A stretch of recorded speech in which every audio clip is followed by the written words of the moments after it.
Every day, people throw away tons of garbage without thinking about where it goes. Plastic, food waste, and other trash are often mixed together and thrown anywhere.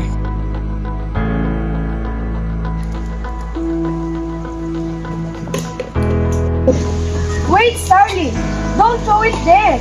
Why? It's just one backup.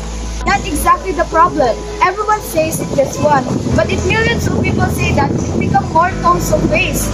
Oh, I think of that. Look around us. Some canals are clogged with plastic. Because of this, our environment becomes dirty, our rivers become polluted, and our communities face serious health risks. That's because of improper waste disposal. When we don't segregate waste properly, it causes pollution, flooding, and even health problems. So waste segregation really makes difference? Yes, it does. Okay, so what exactly is waste segregation? So waste segregation means separating trash into different categories before throwing them away. Like what categories? There are three common types of waste: biodegradable waste, recyclable waste, and non-biodegradable waste. Each type of waste should go into the correct bin. So what happens if we don't segregate? If you mix everything together, recyclable items cannot be reused. Biodegradable waste cannot turn into compost.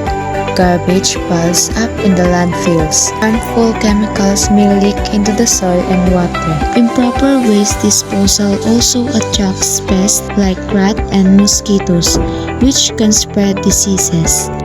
So simple actions can actually protect our health? Yes, not just our health, but also our environment. So what can we do as students? We can segregate our trash properly, reduce plastic use, reuse containers, recycle materials, and encourage others to do the same thing. We can also bring reusable water bottles instead of buying plastic every day, because small habits create a big changes. So many people think waste segregation is hard. But it only takes a few seconds to choose the right bin. Our planet is suffering because of human carelessness. But it can also heal with human responsibilities. The future of our environment depends on our action today. So before you throw your trash, Ask yourself, I am throwing this in the right place.